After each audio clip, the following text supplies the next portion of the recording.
चलिए मेरे प्यारे बच्चों, आज का जो हमारा टॉपिक होगा डिटर्मिनेशन ऑफ मैग्नेटिक ससेप्टिबिलिटी। हम मैग्नेटिक ससेप्टिबिलिटी फाइंड करेंगे अलग अलग मेथड के द्वारा।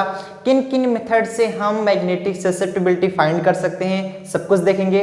रेगुलर अगर क्लास बनाए रहेंगे तो आपको क्लियर सभी मेथड के बारे में जानकारी होती रहेगी। मैग्नेटिक ससेप्टिबिलिटी को हम काई से रिप्रेजेंट करते हैं, आप ध्यान दीजिएगा, इसे काई बोलते हैं। मैग्नेटिक ससेप्टिबिलिटी को ऑलवेज काई से ही रिप्रेजेंट करते हैं, आप हमेशा ध्यान दीजिएगा।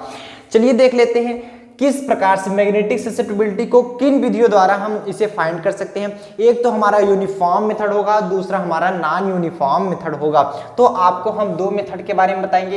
एक तो हमारा होगा uniform magnetic field method. First डाल लेंगे uniform magnetic field method, and second जो हमारा ऑप्शन आएगा वो non uniform magnetic field method के बारे में होगा। ये ध्यान दीजिएगा आप लोग। दूसरा होगा हमारा non uniform magnetic field method, magnetic field method. अब बात ये समझने वाली है कि नॉन यूनिफॉर्म और यूनिफॉर्म कैसे फाइंड करेंगे। देखिएगा, हम जो जितने भी method uniform magnetic field method में बारे में बात करेंगे वो सभी मेथड हमारे यूनिफॉर्म मैग्नेटिक प्रोवाइड किए जाएंगे। उसमें हमारा इंस्ट्रूमेंट लगा रहेगा, उसमें हम फाइंड करेंगे। मतलब दो ऐसे हम मैग्नेट रखेंगे, एक तो हमारा N होगा, दूसरा हमारा S होगा, जो कि पास पास होंगे, जिससे कि हमें यूनिफॉर्म मैग्नेटिक फील्ड मिले। जबकि नॉन यूनिफॉर्म में ऐसी कोई भी कंडीशन नहीं होगी। हम आगे चल के बात करेंगे तो आपको क्लियर समझ में आएगा। अब देखिएगा, यूनिफॉर्म मैग्नेटिक फील्ड मेथड में हम तीन मेथड के द्वारा हम इसको फाइंड कर सकते हैं। पहला कौन सा मेथड होता है, ध्यान से समझ लीजिएगा। इस मेथड में हम तीन मेथड लगाएंगे। फर्स्ट जो हमारा मेथड होता है गॉस मेथड। देखिएगा, गॉस वो वाला गॉस मेथड नहीं है जो GAUSS, वो वाला गॉस मेथड अलग है। ये दूसरा मेथड है, लेकिन इसे भी गॉस ही पढ़ते हैं। GOUIS इसकी स्पेलिंग होती है, GOUIS। काफी बच्चे कंफ्यूज होते हैं इसमें, वही वाला गॉस मेथड है। नहीं, ये गॉस मेथड है, दूसरा मेथड बोला जाता है। ये वो चेंज है, इसमें अंतर है मेथड। और इन्हीं के मेथड को थोड़ा और एक्सप्लेन किया था इन्होंने। ये सैंपल बताया था जो कि पाउडर लिक्विड के फॉर्म में उतना ज्यादा ये कंप्लीट नहीं कर पाए थे। इन्हीं के सैंपल को लेकर के इन्हीं के नियम को थोड़ा और इंप्रूवमेंट किया था भटनागर माथुर मेथड। दूसरा मेथड हम पढ़ेंगे भटनागर माथुर मेथड, जो कि इन्हीं के नियम को थोड़ा और इंप्रूवमेंट किया था। अभी हम इनकी कमियां बताएंगे। आज हमारा यही टॉपिक होगा गॉस मेथड के बारे में। इनके बारे में क्या कमियां थी जो कि ये मेथड आया। मतलब इन्होंने सिर्फ पाउडर के बारे में कोई भी सैंपल लिया था पाउडर के रूप में, मतलब आप सॉलिड बोल सकते हो, उसी के बारे में इन्होंने कंफर्म करा पाया था। किसी लिक्विड के बारे में इन्होंने बताया तो था, लेकिन एग्जैक्ट वैल्यू नहीं आ रही थी मैग्नेटिक ससेप्टिबिलिटी की। तब जाकर भटनागर माथुर मेथड आया और इन्होंने लिक्विड के बारे में भी सर्च करके बता दिया, एक्सपेरिमेंट में भी इन्होंने दिखाया था। और तीसरा जो हमारा था क्विंग्स मेथड के नाम से जाना जाता है। ध्यान दीजिएगा, क्विंग्स मेथड, क्विंग्स मेथड। ठीक, ये हुआ हमारा Gauss method, Bhatnagar Mathur method and Quincke's method का टॉपिक। अब हम चलते हैं नॉन यूनिफॉर्म। नॉन यूनिफॉर्म में आप दो मेथड देखेंगे। एक तो हमारा क्यूरी मेथड होगा, जो कि हम आने वाले कुछ वीडियो में आपको कंफर्म करा देंगे, क्यूरी मेथड। एंड सेकंड जो हमारा होगा क्यूरी कैनवास मेथड के बारे में होगा।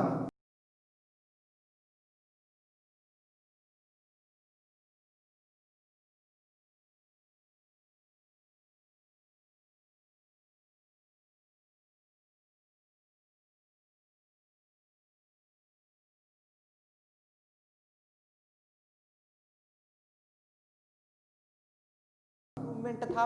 और हमारा क्विंग्स मेथड में भी हमारा क्या लिया गया था, यूनिफॉर्म मैग्नेटिक फील्ड।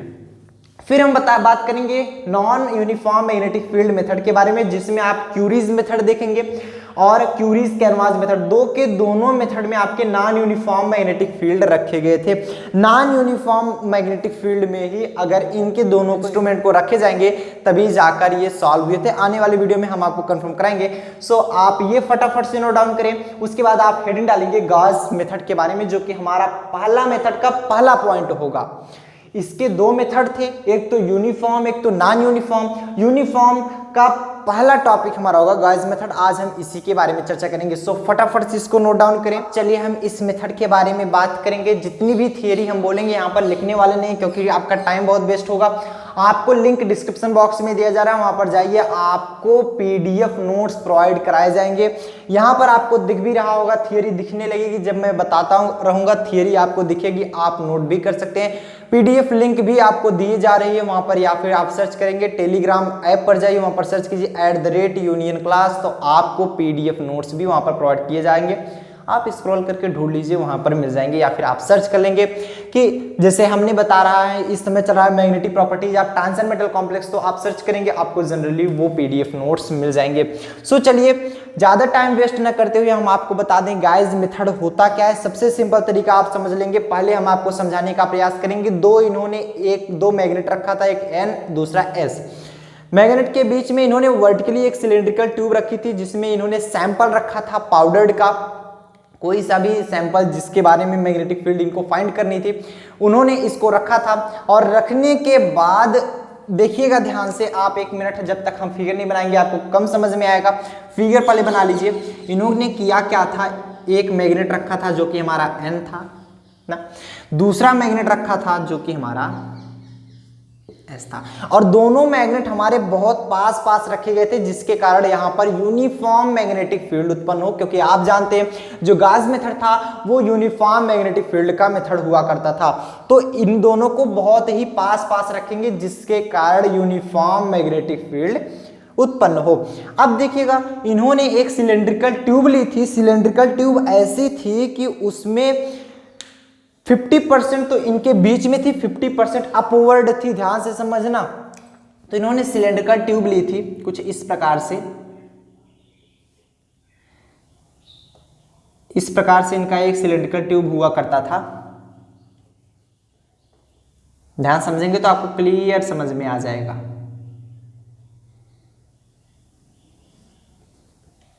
अब देखेंगे इसमें जो सैंपल रखा जाएगा वो नीचे की तरफ होगा कि ऊपर तरफ, गैस थोड़ी है ऊपर तरफ जाएगा। इन्होंने सैंपल रखा था कुछ सॉलिड फॉर्म में, पाउडर्ड रखा था सैंपल का। अब देखिएगा, इन्होंने ये जो ट्यूब रखी थी, सिलेंड्रिकल ट्यूब इन्होंने रखा था, इसी के जस्ट भार, जितना भारी ये था, जितना वेट इसका था, उसी को बैलेंस करने के लिए इन्होंने इस साइड एक दूसरा वेट लगा दिया था।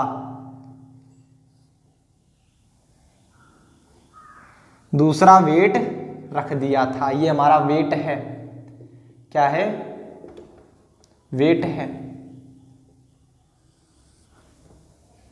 और ये जो वेट था ये मैग्नेटिक फील्ड के रखने के पहले इसके वेट के बराबर था। मतलब अभी आपको क्लियर समझ में आएगा। आप तराजू देखें आप लोग, जिसे मेजर किया जाता है,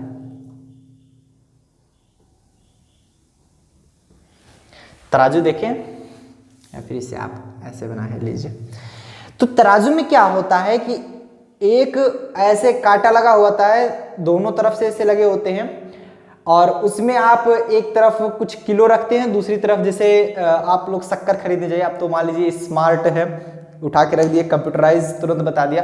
पहले तो ऐसा ही होता था, सब लोग जानते हो, हमें ज़्यादा समझाने की जरूरत नहीं है, कोई 50-100 साल नहीं हो गए हैं, अभी भी चलता है, आप सभी जानते हो।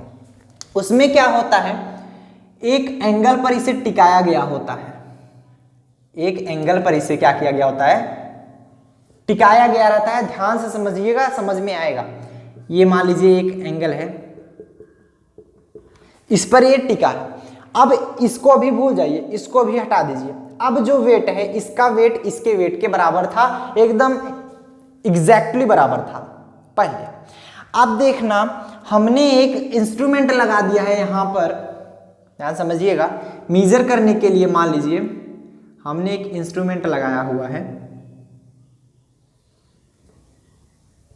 एक इंस्ट्रूमेंट लगा दिया मान लीजिएगा,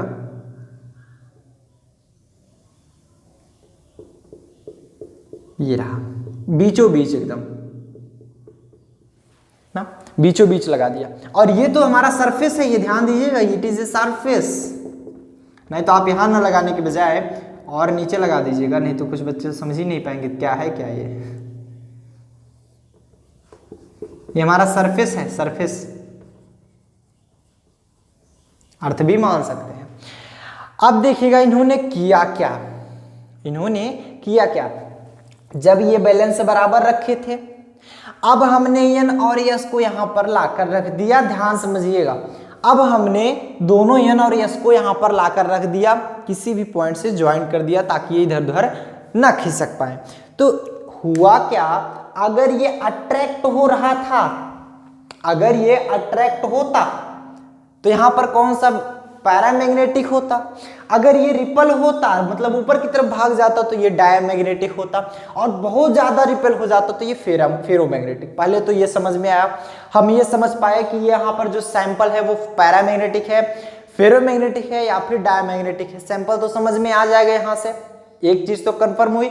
अगर ये अट्रैक्ट हुआ, ये जैसे अट्रैक्ट होगा तो क्या होगा, ये नीचे की तरफ जाएगा, ये ऊपर तरफ जाएगा और ये जस्ट इस साइड घूम जाएगा। मतलब यहां पर समझ में आया, अगर ये राइट साइड भाग जाए तो ये क्या होगा, पैरामैग्नेटिक। डायमैग्नेटिक कब होगा, जब ये रिपेल करे, मतलब दोनों से ये रिपेल हो जाए, रिपेल होगा तो ये ऊपर की तरफ जाएगा। जैसे ही ये ऊपर की तरफ जाएगा, आप इमेजिन कीजिए ये ऐसे है, ये अगर ऊपर की तरफ जाएगा तो ये नीचे की तरफ जाएगा, ये जब नीचे की तरफ जाएगा तो ये भी हमारा इस साइड हो जाएगा, मतलब इधर आ जाएगा। मतलब लेफ्ट साइड आया that is diamagnetic, right side गया दैट इज पैरामैग्नेटिक, और ये बहुत ज्यादा रिपेल हो गया, मतलब ये यहां से कुछ यहां पहुंच गया तो it is a ferromagnetic. Note कीजिए दैट इज फेरोमैग्नेटिक। सब बच्चों को समझ में आया, क्लियर।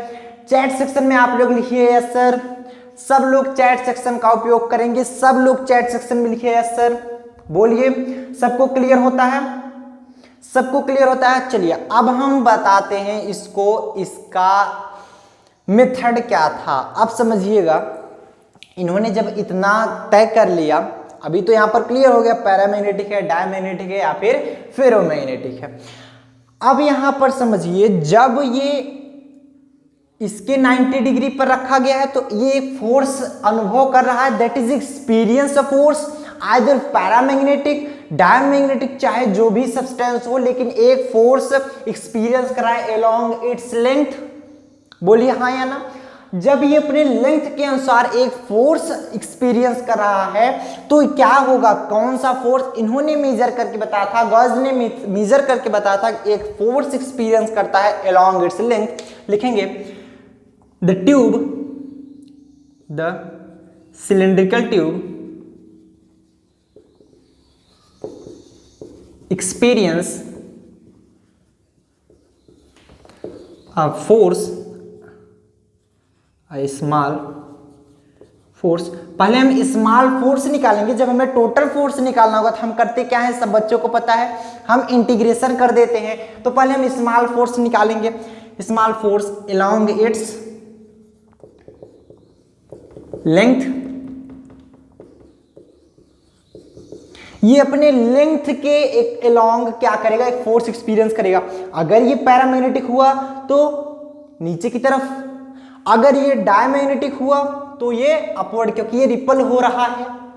क्लियर, समझ रहे हो, अलोंग इट्स लेंथ। अब कितना फोर्स एक्सपीरियंस करता है, मैटर वो करता है, जो फोर्स एक्सपीरियंस करता है वो फोर्स है डी एफ इक्वल टू, ध्यान समझिएगा, स्मॉल फोर्स मतलब D F equal to half K one minus K two D V, half K one minus K two D V into, अभी हम बता रहे हैं के वन यहाँ पर क्या है और के टू क्या है, यहाँ पर डी एच स्क्वायर अपान में x square, D h square upon में डी एक्स स्क्वायर, इतना फोर्स एक्सपीरियंस करता है। मतलब ये अगर पैरामैग्नेटिक हुआ या फिर डायमैग्नेटिक हुआ तो सिर्फ और सिर्फ इनके पोजीशन में डिफरेंट होगा, या तो पैरामैग्नेटिक होगा नीचे की तरफ, डायमैग्नेटिक होगा तो अपवर्ड, क्योंकि ये रिपल होगा। तो लेकिन जो फोर्स एक्सपीरियंस करेगा, सिर्फ इनकी डायरेक्शन चेंज होगी फोर्स की, अगर ये पैरामैग्नेटिक फोर्स नीचे की तरफ आ रहा है, डायमैग्नेटिक फोर्स अपवर्ड फोर्स लग रहा है, लेकिन जो फोर्स का एक्चुअल मैग्नीट्यूड होगा that is dF square equal to half k1 minus k2 dV into dH square upon में dx स्क्वायर होगा। काफी बच्चे यहाँ पर कंफ्यूज होंगे, सर यहाँ पर k1 k2 और h क्या है। बाकी तो सबको आता है कि यहाँ पर फोर्स है दैट इज ए वॉल्यूम, हमें पता करना है k1 k2 और h क्या है। लिख लेंगे where K1 equal to volume susceptibility है, ध्यान समझना, वॉल्यूम ससेप्टिबिलिटी ऑफ किसका, जो K1 है वो सैंपल का वॉल्यूम ससेप्टिबिलिटी है, आप सैंपल, और जो K2 है वो भी वॉल्यूम ससेप्टिबिलिटी ऑफ सराउंडिंग, वो सराउंडिंग मतलब समझते हो, ये सैंपल के चारों ओर का भाग वो उसका वॉल्यूम। अरे बालक देखो, कोई यहां पर सैंपल रखा गया है, सैंपल का वॉल्यूम अगर टोटल वॉल्यूम यहां पर निकालोगे ना, ये जो एक बॉक्स है, एक ट्यूब है, ये सराउंडिंग हुआ पूरा बाहर की तरफ का, और ये सैंपल हुआ, यहां पर देखिएगा सैंपल के वॉल्यूम ससेप्टिबिलिटी में से सराउंडिंग की ससेप्टिबिलिटी माइनस की जा रही है, मतलब सैंपल का वॉल्यूम K1 और सराउंडिंग उसके बाहर का जितना भी वॉल्यूम है, जिसे मान लीजिए जो खाली स्थान यहां पर दिख रहा है उन सभी का वॉल्यूम क्या है, K2 है, K2 है। तो आपको K2 इक्वल टू मिल रहा है वॉल्यूम ससेप्टिबिलिटी ऑफ सराउंडिंग। इन्होंने ये मेजर किया था, मिला था एक्सपेरिमेंट से, that is not any proof कि सर ये कैसे आया, ये प्रूफ कीजिए, इसका कोई प्रूफ ही नहीं है, न इन्होंने प्रूफ करके बता पाया था, इन्होंने बस अपने इंस्ट्रूमेंट से मेजर किया था, एक फोर्स एक्सपीरियंस कराया जो कि इसके बराबर होगा, बस इतना फोर्स आप इतना जानिए। और यहाँ पर जो H क्या है, H जो है हमारा, ध्यान समझिएगा, मैक्सिमम मैग्नेटिक फील्ड होगा, मैक्सिमम मैग्नेटिक फील्ड, मतलब अभी आप H0 देखे होंगे जहां पर मैग्नेटिक फील्ड बिल्कुल भी लो है, और H जो होगा मैक्सिमम होगा, मतलब दो यहां पर मैग्नेट रखे गए हैं, इनके बीच में जो मैग्नेटिक फील्ड उत्पन्न हो रहा है कहीं पर मैक्सिमम होगा कहीं पर मिनिमम, लेकिन ये यूनिफॉर्म मैग्नेटिक फील्ड है। सो यहाँ पर अभी आप देखेंगे H is maximum magnetic field. अभी यहाँ पर हम लेट करेंगे कि मिनिमम मैग्नेटिक फील्ड से हायर मैग्नेटिक फील्ड, जब हम करेंगे इसका इंटीग्रेशन। सो चलिए अभी हम इंटीग्रेशन करते हैं, क्योंकि हमें ये स्मॉल फोर्स मिला था, हमें निकालना है टोटल फोर्स। यहाँ पर लिख लेंगे, ये चीजें आपको समझ में आए कि नहीं, ये चीज समझ में आए कि नहीं, लिखेंगे total force experience by cylindrical tube,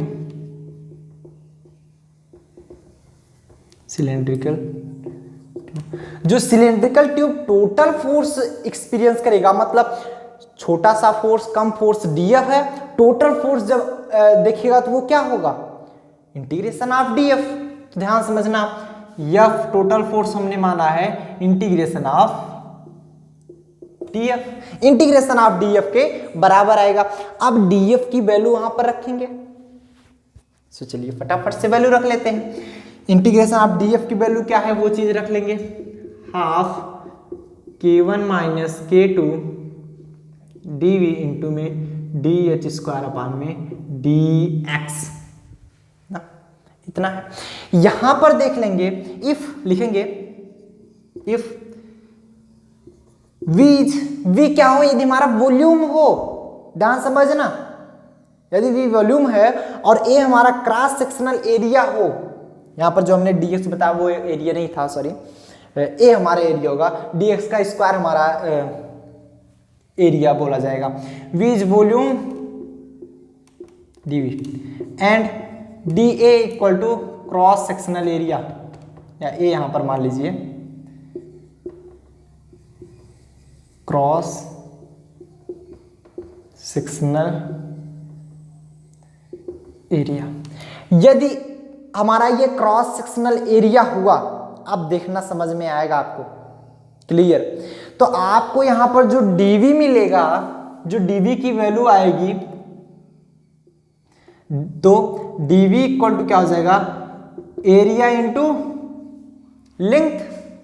ये हमारा dx किसी का लेंथ मान लो, कोई इसी का लेंथ है, तो यहां पर जो लेंथ दिया गया है ये ट्यूब का लेंथ दिया गया था, एरिया इंटू लेंथ। मतलब अगर वॉल्यूम निकाल रहे हैं हम इस पूरे नली का, इस पूरे ट्यूब का वॉल्यूम निकाल रहे हैं, तो वॉल्यूम बराबर क्या होगा, इसका एरिया इंटू लेंथ। एरिया निकालो इंटू लेंथ निकालो, तो आप dv की जगह पर क्या रख देंगे, इसे इक्वेशन नंबर फर्स्ट बना लीजिए, इसे इक्वेशन नंबर सेकंड बना लीजिए। तो इक्वेशन नंबर सेकंड में ले जाकर रख देंगे, फ्रॉम इक्वेशन सेकंड क्या निकलेगा हमें, f equal to integration of half k1 minus में k2, dv जो क्या लिख देंगे, a into d x into में डी एच स्क्वायर अपान में dx। यहां से dx कैंसिल हो जाएगा, बोलो कैंसिल होगा कि नहीं होगा, क्लियर हो। अब देखना बात ये आती है, यहां पर half k1 minus k2 into ए, ये यहां पर क्या है, कांस्टेंट। तो हाफ k1 माइनस में k2 इंटू में a इज कांस्टेंट, तो यहां पर integration of D h square, since इतना इज कांस्टेंट लिख सकते हैं आप, लिखना चाहें तो लिख सकते हैं, since half k1 minus k2 into में a इज कांस्टेंट। ठीक, अब चलिए देखते हैं यहां पर ये क्या हो रहा है, डी एच स्क्वायर। अगर एच स्क्वायर लिखा गया तो सिंपली डी एच स्क्वायर मतलब लिखा गया डिफरेंशिएशन, और इसका integration that is equal to h square. Differentiation से इंटीग्रेशन कैंसिल हो जाता है क्योंकि एक दूसरे के just opposite. D h square का मतलब क्या हो रहा है, इसका इंटीग्रेशन हो रहा है, और इसका मतलब क्या है, सॉरी इसका डिफरेंशिएशन हो रहा है, इसका मतलब क्या है, इंटीग्रेशन हो रहा है। दोनों का जब कट हो जाएगा, कट होने के बाद मिलेगा क्या, दोनों कट हो जाएंगे ना, डिफरेंशिएशन और इंटीग्रेशन दोनों कट हो जाएगा। जब इसका इंटीग्रेशन करते हैं तो हम कहां से करते हैं, स्मॉल मैग्नेटिक फील्ड यहां पर to maximum magnetic field H का, small magnetic field to high magnetic field, तो वहां पर हमेशा ऐसे H2 H0 to H H0 to H। तो जब ये कैंसिल हो जाएगा तो मिले क्या हमको, हाफ k1 माइनस में k2 इंटू में a। जब ये d से ये इंटीग्रेशन डिफरेंशिएशन कैंसिल हो जाएगा तो बचेगा सिर्फ हमारा h स्क्वायर, और लिमिट रख देंगे H0 टू h। यहाँ तक तो किसी को प्रॉब्लम नहीं होनी चाहिए। मिले क्या, हाफ k1 माइनस में k2 इंटू में a, h स्क्वायर, एक बार हम h की जगह h रखेंगे, दूसरी बार H0 रखेंगे, h जगह रखेंगे h स्क्वायर माइनस में H0 स्क्वायर। सिंस यहाँ पर यूनिफॉर्म मैग्नेटिक फील्ड है और दोनों पास पास रखे गए हैं, यहाँ पर ध्यान समझना, दोनों हमारे मैग्नेट पास पास रखेंगे, यहाँ पर जो कम होगा, जो यहाँ पर H0 होगा मतलब लेस मैग्नेटिक फील्ड, वो लगभग जीरो के बराबर होगा। लिख लेंगे here H0 is nearly equal to zero. क्यों होगा, क्योंकि मैग्नेट आर वेरी क्लोजली, यहां पर जो लेस मैग्नेटिक फील्ड होगा वो होगा ही नहीं, लगभग जीरो बराबर, क्योंकि दोनों मैग्नेटिक फील्ड, देखो होता क्या है, जब दो मैग्नेट दूर दूर रखे हुए होंगे तब यहां पर कम मैग्नेटिक फील्ड की बात आ सकती है।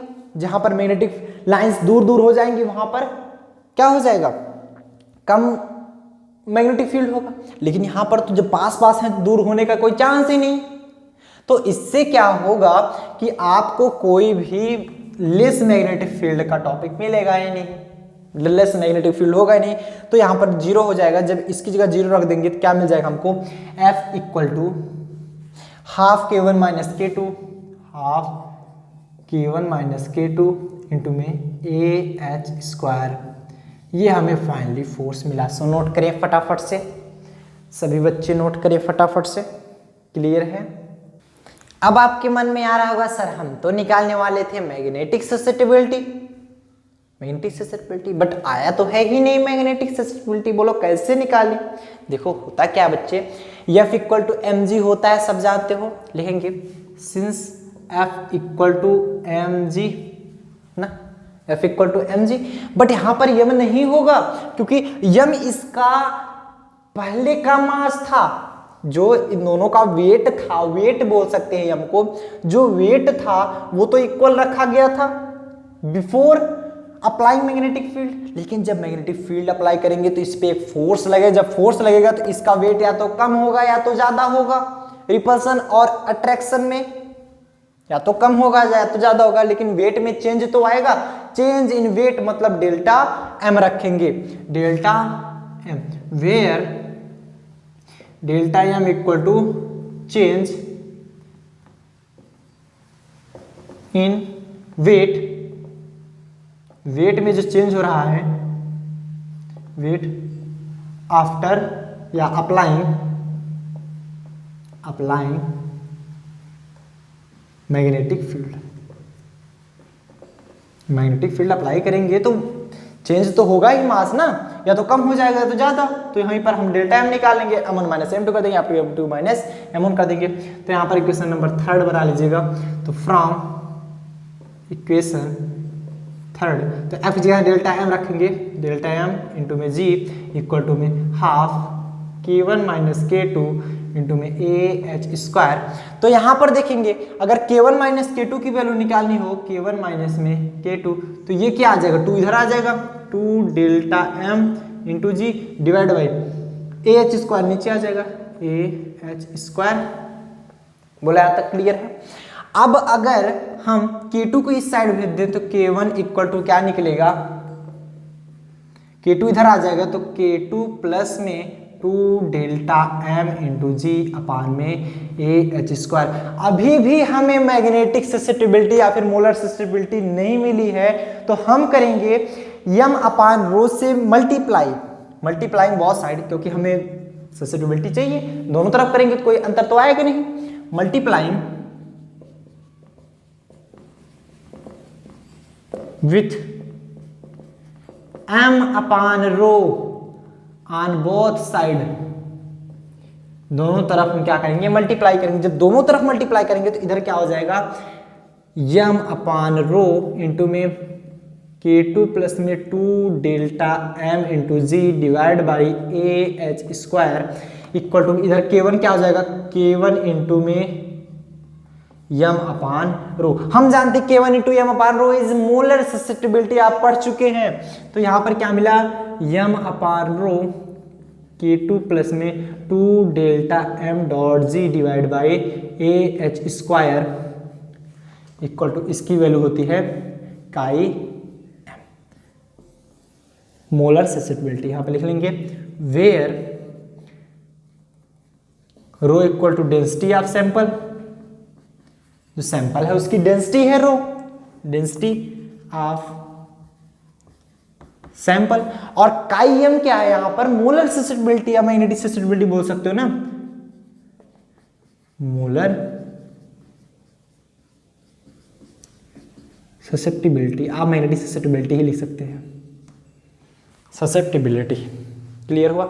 तो ये हमारा फाइनली आंसर मिला, काई एम की वैल्यू, मैग्नेटिक ससेप्टिबिलिटी की वैल्यू आई क्या, capital M upon rho k2 plus 2 delta m into G upon AH square. तो ये मिला। इनकी लिमिटेशन क्या थी, इन्होंने लिक्विड के फॉर्म में भी उतना एग्जैक्टली नहीं बता पाया था, जो कि हमारा बताएंगे भटनागर माथुर मेथड जी मेथड के द्वारा। तो और दूसरा जो होगा हमारा वो ट्विंस मेथड बताएंगे, वो गैस के लिए बताएंगे। इन्होंने गैस के लिए भी नहीं बता पाया था, ये सॉलिड पाउडर इन्होंने लिया था, उसके लिए इन्होंने इतना बताया कि मैग्नेटिक ससेप्टिबिलिटी आएगा। बट जब इन्होंने लिक्विड लिया, इसी केस में इन्होंने फाइंड नहीं किया, ना तो कर पाए। जब इन्होंने गैस लिया फिर भी इनका ये मेथड फेल हो रहा था। तो मतलब इनका जो लिमिटेशन था वो गैस और लिक्विड के लिए इन्होंने क्लियर नहीं बता पाया था। लिक्विड का कुछ हद तक तो ठीक आ रहा था, बट गैस के लिए तो बिल्कुल भी नहीं ठीक था।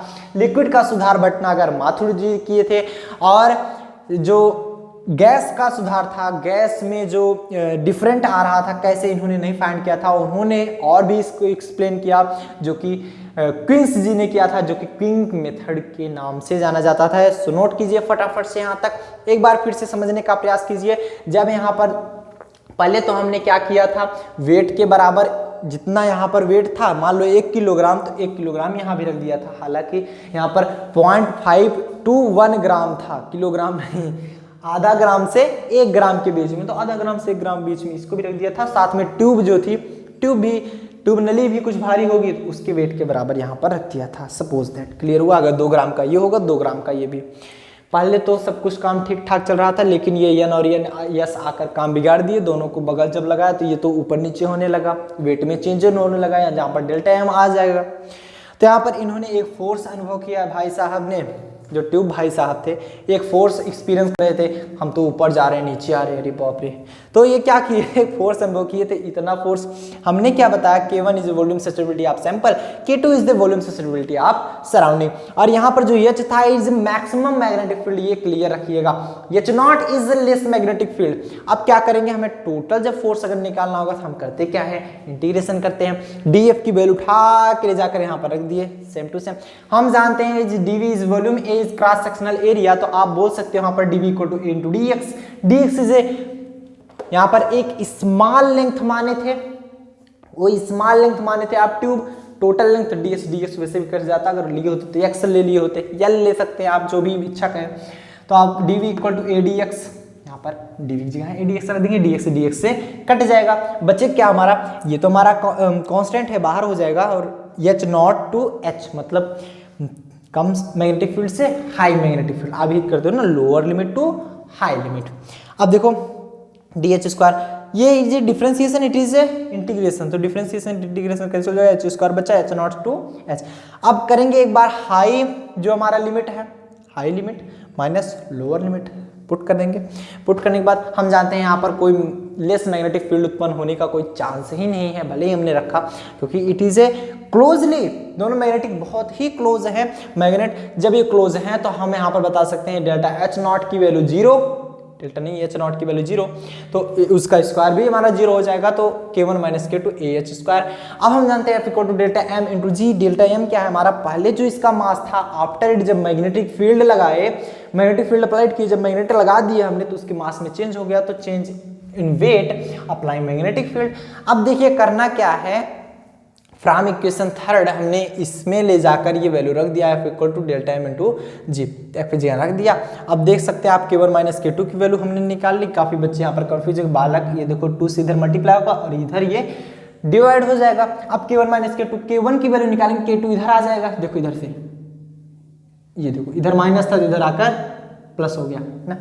अब देखो हमने फाइंड करना था कि मैग्नेटिक ससेप्टिबिलिटी या फिर मोलर ससेप्टिबिलिटी, बट ऐसा कुछ हमको तो मिला नहीं। हमको तो K1 की वैल्यू आ रहा है, K1 क्या है हमारा, वॉल्यूम ससेप्टिबिलिटी है, हमें चाहिए मैग्नेटिक ससेप्टिबिलिटी। तो हमने क्या किया, कैपिटल M अपान रो से डिवाइड कर दिया। हम जानते हैं केवल volume susceptibility into M upon रो, रो क्या हमारा डेंसिटी ऑफ सैंपल, सब लोग जानते हो। तो ये वैल्यू होती है मैग्नेटिक ससेप्टिबिलिटी या मोलर ससेप्टिबिलिटी की, तो M अपान रो, इधर तो मल्टीप्लाई एज इट इज था, तो यही इन्होंने पाया था। सो फटाफट से नोट डाउन कीजिए, नोट डाउन कीजिए, फटाफट से कर लिए। सो आज के लिए बस इतना ही, मिलेंगे अगले वीडियो में भटनागर माथुर मेथड के साथ। टिल दिन बढ़िया से पढ़ाई कीजिए, ऑल द वेरी बेस्ट। आप हमेशा आगे बढ़ते रहिए।